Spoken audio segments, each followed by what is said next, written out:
Good day. Welcome to everybody. We're here today again with Frank. Welcome back to Let's Talk Trade with It's Blue been a Box. while. Thank you for inviting me again. I'm so privileged to be here at this table again.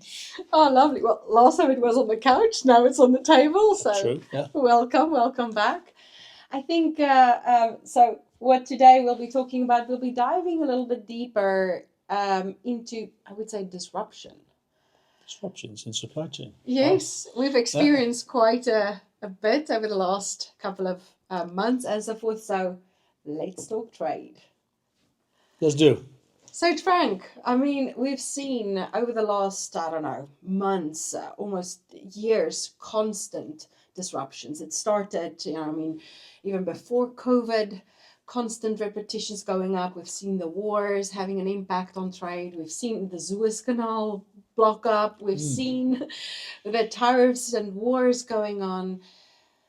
There's words being thrown around like agility, resilience, all of these things. How do we navigate these disruptions in trade? I think, Drop the bomb. yeah, you did. But I don't think it's something which will go away. It will always be there. And in our practice, we see that this is the new normal, meaning that, yeah, you have to be prepared for it. For anything essentially, because you don't know what's going to happen.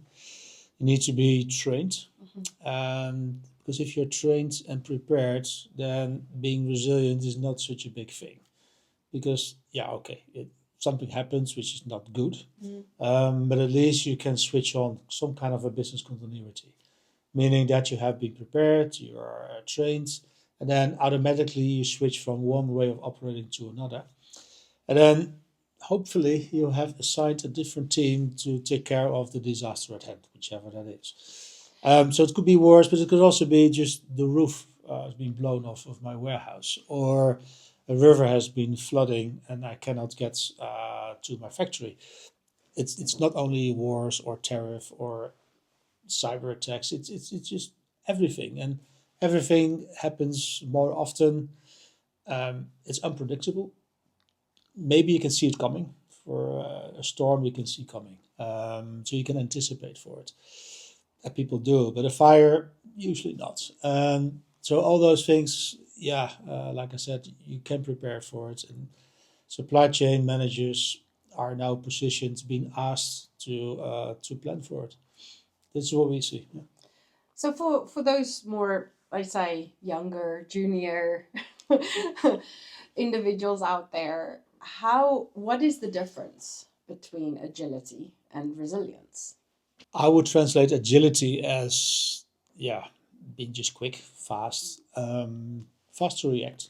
Or agile could also mean that you are not that, how do you say, heavy in assets, so that you choose between one and another, and you have planned for this. So if one company goes down or bad or bankrupt, then another company is already pre-planned, pre-authorized, pre-quality controlled, um, set up as a logistics service provider, vendor, or it could be a supplier too. Then, yeah, the agility then allows you to switch from one to another pretty quickly. Hmm. By having that, you are then more resilient. Um, and that helps because then at least you feel safer that if something happens, which is unplanned for, then you can swap from one to another. Yeah, maybe more expensive, maybe you thought you were trained, but you will have to go through a few child diseases, but that's back into then train and be prepared better.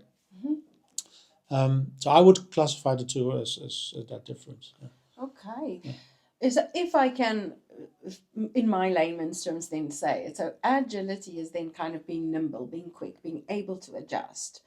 But would resilience then be the length of time, the ability to go through it and persist through the challenge to get to the other side, being resilient against it? Is that kind of dealing with the challenge through your agile state and until the challenge doesn't exist anymore? You're resilient against the change. I think there are different companies with different ways of working. Mm-hmm. Not every company has a long list of assets. Some companies, by choice, choose not to have their own assets. and then you are by design a little bit more agile because you can swap it quick. Yes. It's not always somebody else's problem. That's not right. The people you outsource to work for you in a way, but usually not for 100%. Yes. So they have the ability to help you when you are in need for that. If all the assets are on you, so it's your warehouse, it's your trucking network, it's your factory, yeah. And if it's been single threaded Yes. and something happens, then you are in a position, well, no, you're in a position, then you will be stopped, Yeah. which is not good. So you can't So make some it a storm. industries have this. Yeah, you cannot, I know, let's say produce a car at a contract manufacturer per se. But you can do most of the fast moving consumer, high tech, med tech, pharma, bio. Those supply chains actually are a little bit more resilient in the way that not everything comes through the same factories. And there is a conscious decision made what to do in case of. So that's in that way, not every supply chain is the same. That's the case. Definitely. Yeah. Oh, nice. Okay, great. No, for those kind of already down the stream, right? So mid-size. We're not talking about yet the big guns, the 50 billion companies, but those in around 100 million, maybe 200 million.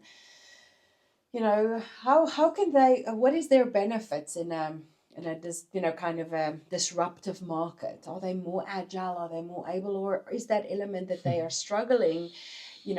Can they not weather the storm necessarily that much because of they don't have enough ability to be agile because of cash flow challenges? How do one consider that? Yeah, You know, usually it's I don't know, like a what would personal you life. You advise? learn over time. Yes. You make your mistakes over time. You learn from it. You adapt, and then you move on. I think we see the same with businesses. Businesses, first of all, you have to have a product, then you have to have a customer, and then you have to, well, then you make a transaction, Yeah. then you have a deal, then you have a supply chain. At some point, you become that large in the mid-sized range, as you say. Yes.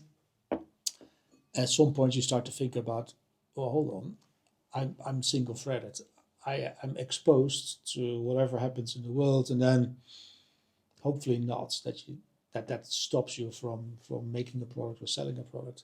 But hopefully, you have had the time to preempt and arrange for that resilience. But if you have not, then you learn Quickly. the Or the hard way. the hard way indeed.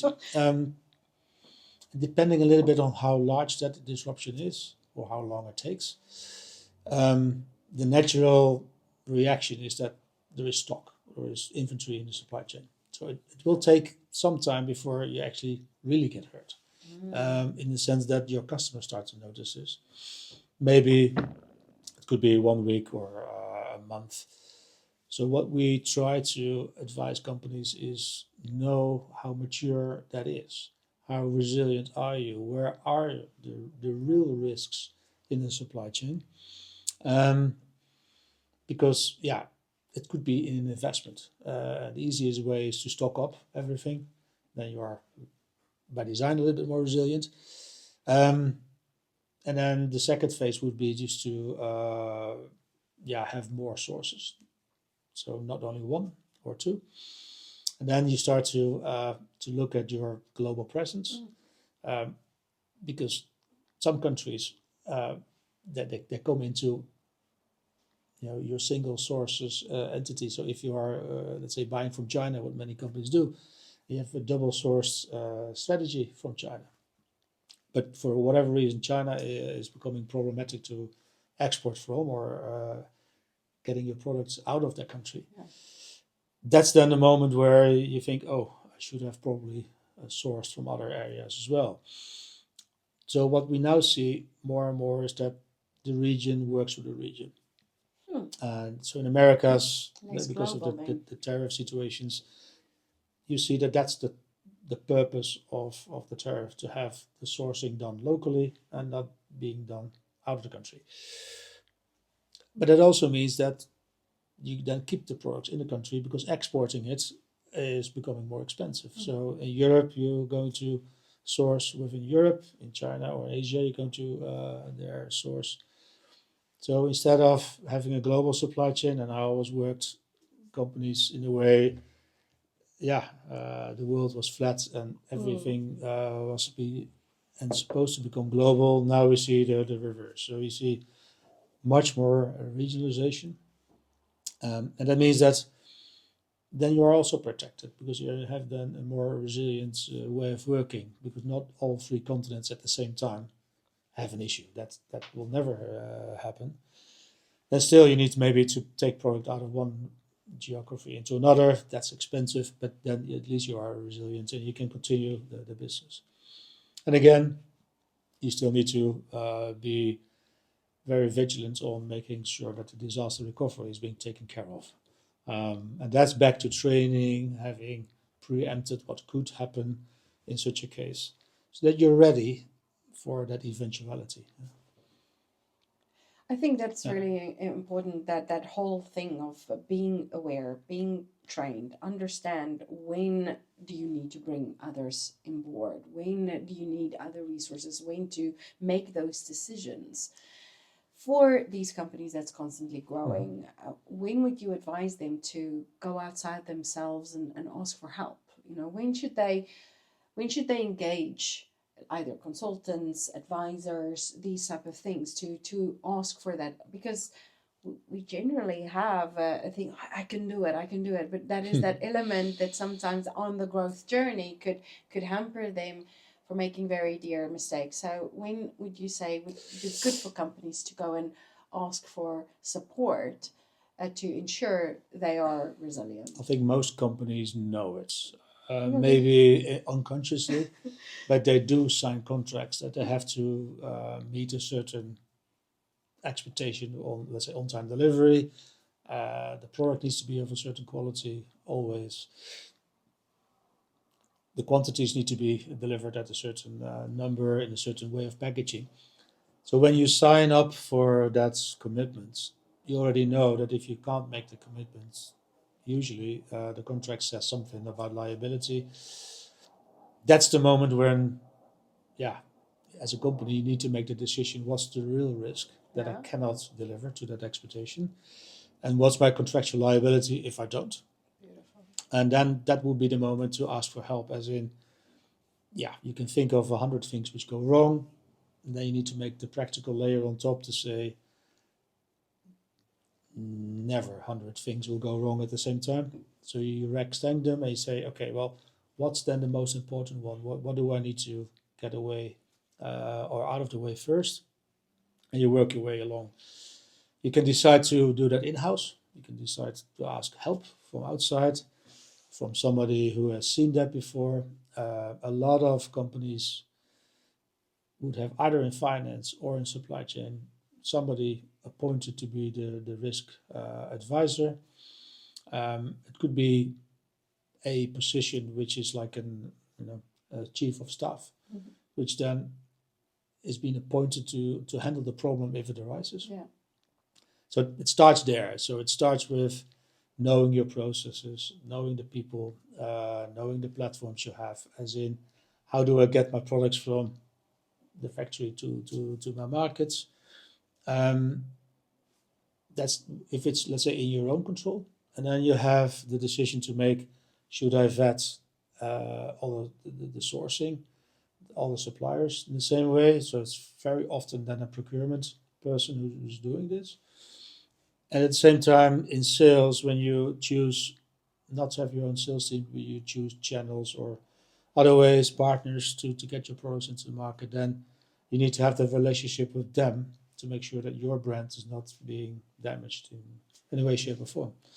So if you then work with a partner or a channel operator, you make a contract with them where you Of manage course. that expectation to say, Mm. yeah, you, I don't want you to be single threaded. I want you to be in a position to have my products always in the market at a certain condition. So in the contracting, you start to do all that, and then when you sign that up, then yeah, you have then the obligation to do something with it. It would be a little bit naive to think that that doesn't happen to you. Yeah. Because I think most companies would have somewhere a story to tell where it did happen. And always comes at a moment where, you don't want to to deal with such a thing. So the good saying is, I think, if the sun is out, repair the roof. Don't do it when it is raining. It's the wrong time. Yeah. Let it rain. Mop up afterwards. Yeah, that happens for sure. Yeah. Awesome, awesome. Now, and I think now, what can companies that's growing learn from, your big customers? What are they doing right? What is all these companies doing right, or what are they doing? Could they be doing better that could teach the younger companies, what to grow into, to stretch their legs? So, what are you seeing in the market?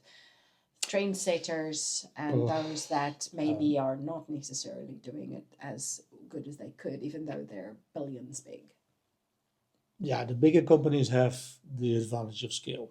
Yes. That helps. But bigger companies always are trying to get bigger, meaning that they are in M&A, in merger and acquisition. They buy either new product lines or new companies to add to their portfolio. They maybe sell off a similar number just to become more whatever they do. Um, so that's a constant movement. In bigger companies, you see that this is conscious behavior. So there is a template, and then there is a standard, and they try to bring the new companies on that standard and divest the ones who no longer belong. And that's kind of a structured way. Mm. But all of the big ones all have had at least one or two bigger incidents somewhere in their journey where younger companies can learn from. And that's typical for every industry. Every industry had those things.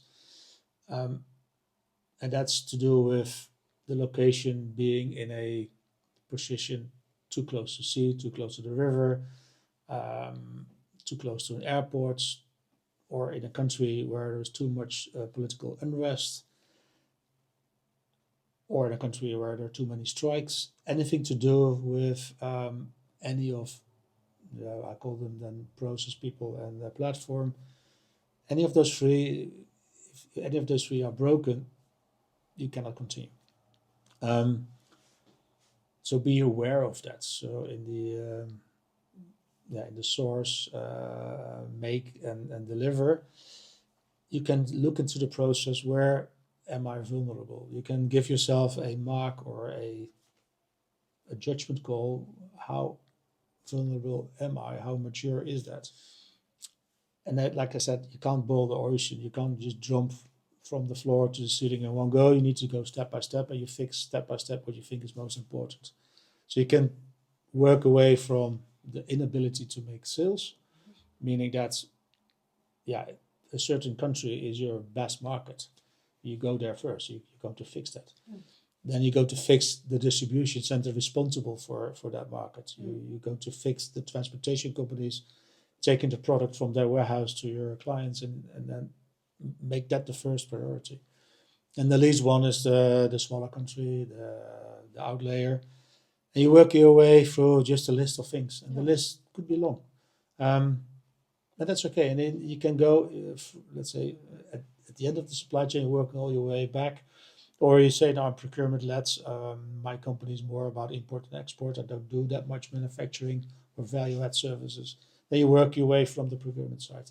That's from the sources you have your products made from, or where you buy them. That's then become a vulnerability, and then you're going to fix it from that way. And you take your biggest source, and then you work your whole way down to the smallest one. Yes. Sometimes the one who's furthest away.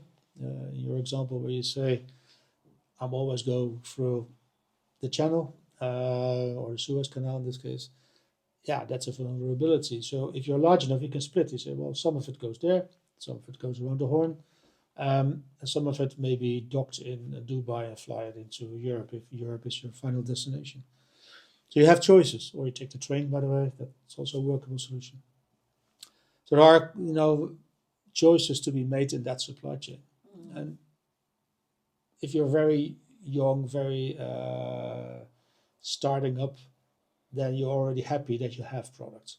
So they don't look at those things, and then it becomes like a habit, like a process which you then have experience. It works. You're going to build on it.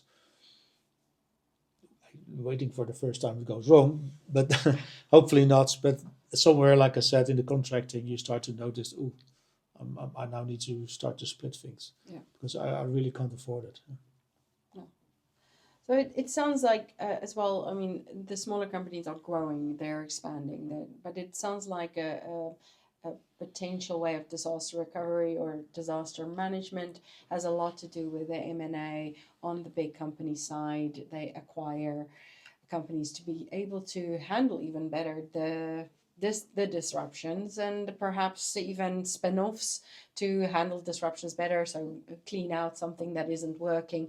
There's more ability to make those decisions. And Yeah. So what I said. So yeah, actually we distinguish two things. So you have disaster recovery. yes, So people are tasked to do to solve whatever is broken, yes, and you have the business continuity. So you can split them.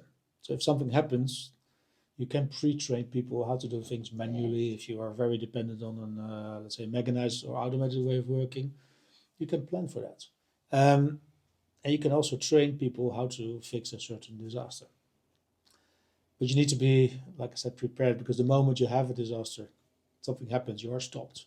You cannot continue. Then, if only there at that moment you make the decision who's going to fix and who's going to continue, you're kind of late. yeah. And that could set you back a couple of days, maybe weeks. I think there are examples out there where some factories are closed for months. Um, that's what you try to prevent.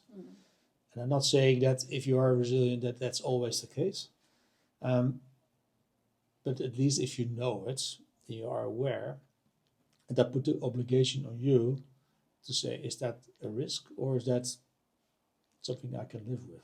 And that's for everybody different. Yeah. Lovely, lovely.